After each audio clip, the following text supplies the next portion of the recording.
The clutter in my office feels like the inner workings of my brain, scattered in a mess. Things pile up, like the movies that can't fit in the shelves anymore. The new sneakers you got from Famous Footwear that you still haven't worn. And gear all over your garage, which makes you park outside.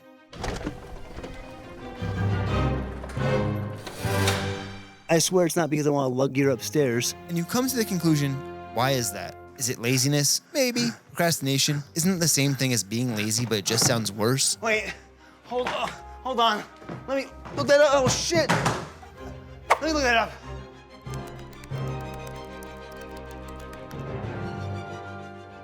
I feel like we're splitting hairs.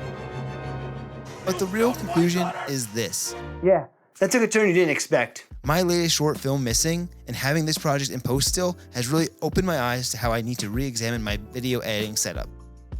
You gotta refung the shui. Now, if you think I'm going to complain about the shoot day, no, then X out this video because we are talking about post-production, baby. My main goal was to send this to Telluride Film Festival, but I totally missed that date.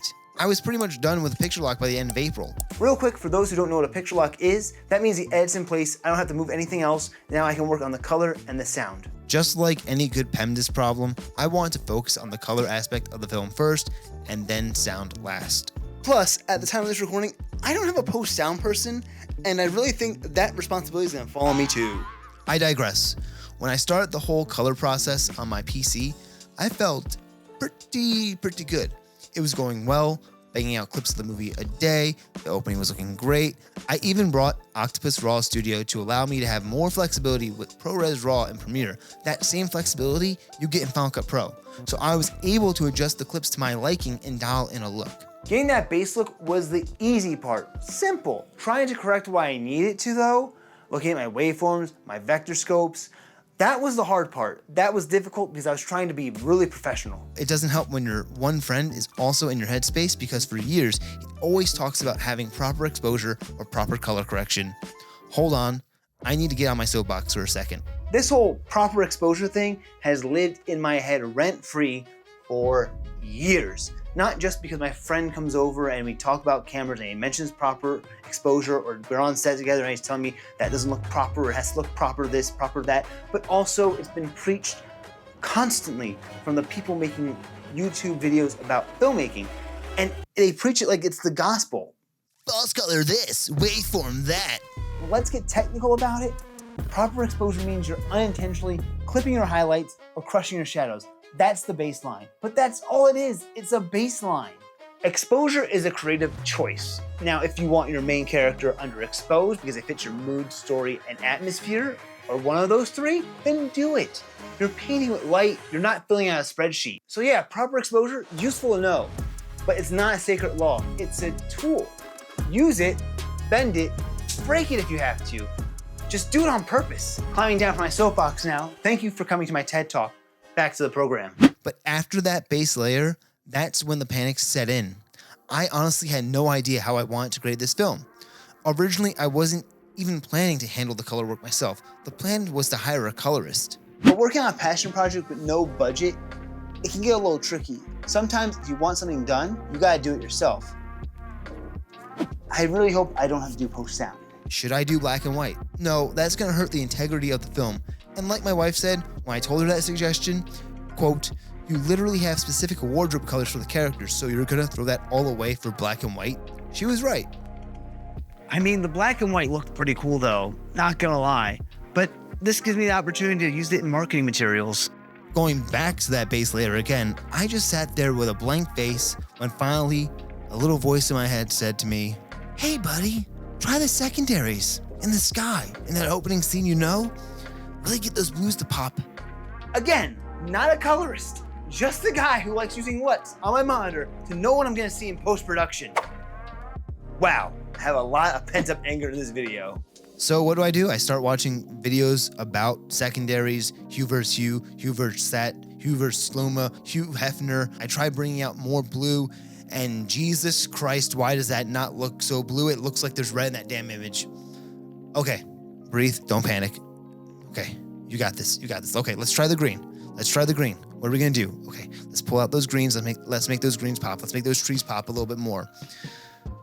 Oh shit, the earth tones are being combined with the greens. Oh God, what I then scream into the air, curse the film to high heavens, walk away, come back, and do it again. Then say screw it. I export a frame, I send it to my phone, look at the frame on the monitor, on my phone, and wonder why my iPhone was more saturated. I think it's my iPhone's fault. I send it to my friends and wait for feedback. Because this is crucial for anyone who's creative. Check your ego at the door and welcome anything constructive for Christ's sakes. And don't be a little bitch when you get that constructive criticism, because at the same time, to the people criticizing, don't say, I didn't like it. Tell me why. Okay, so a few days passed. I cool off a little bit. I come back to the project, open it up again, and repeat the whole cycle. This time, I have a temper tantrum, ripping notebooks, hitting them against the chair, and screaming. So what do? I phone a friend. John, stop worrying about the scopes. It's your vision. Just do it the way you want to do it. That conversation made me feel better. So I ditch the secondaries and go straight for the base look that achieves everything. Okay, on a roll, let's do it. Coloring away, feeling good, then we get to the hard part. So I forgot to mention, on our last day of filming, we had to time the sun going down to get us perfectly into our night scenes. So this is probably one of the hardest film things I ever had to do in my whole life, because now we are chasing the sun and not chasing it to make sure we can get it to pitch black darkness by the time we are done, so we can get from scene 2 to 2A. But it's all good. We did the best that we could. Shit happens. You can prepare all you want, but something will go wrong. But it's how you adapt to it. It's how you overcome. This sequence of shots right here are the ones I was worried the most about. This wide shot you see, I did a whole masking thing, and it just felt like I couldn't get it. All this was super defeating, and I was in a deep and dark place. So after a good shower therapy session, I decided to try one more thing. enter DaVinci Resolve, a program where I can't customize the workspace to how I like it. An ongoing battle. Seriously, when I can do this to my UI in Resolve, I will happily try this in a heartbeat. But alas, I'm not editing, I just need it for color grading. So I had two options with this. One, use a program called Raw Converter, pay $70, make cinema DNG files, and worry about blowing up my storage, and I'm 90% sure I would have to start from scratch. Also, that $70 would just cover only my FX6. It wouldn't cover any other cameras in the future if I went to use other cameras. Hi, Future Editing John here. So just wanted to give an update real quick because what you were just hearing about the RAW converter, it kind of is obsolete now in respect to DaVinci on either the 8th or 9th of September, dropping DaVinci Resolve 20.2, which now allows Apple ProRes RAW decoding, which is very nice. I wish they had that earlier. Or second, I could go through each shot on the timeline, strip away all the work I have done, put it in and out, export each shot, 129 by the way, to Apple ProRes 444, bring those clips into Resolve, color grade and correct them, and then export sections to Apple ProRes 422, line it up on the timeline, get rid of the original files, call it a day. Yeah, no brainer on the second option.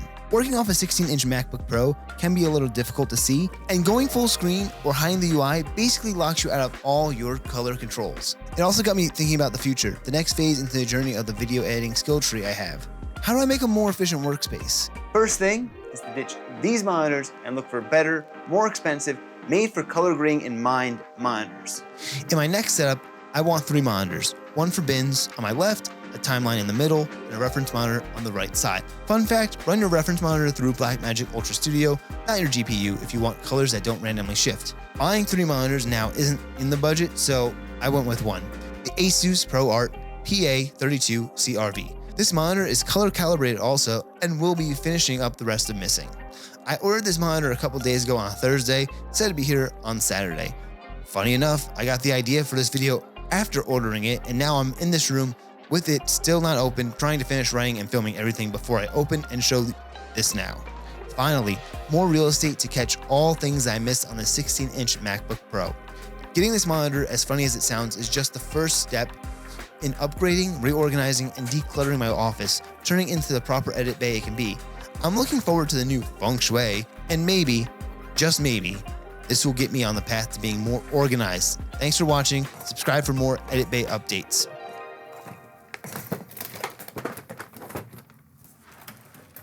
Honestly, in a week, this is gonna look the same.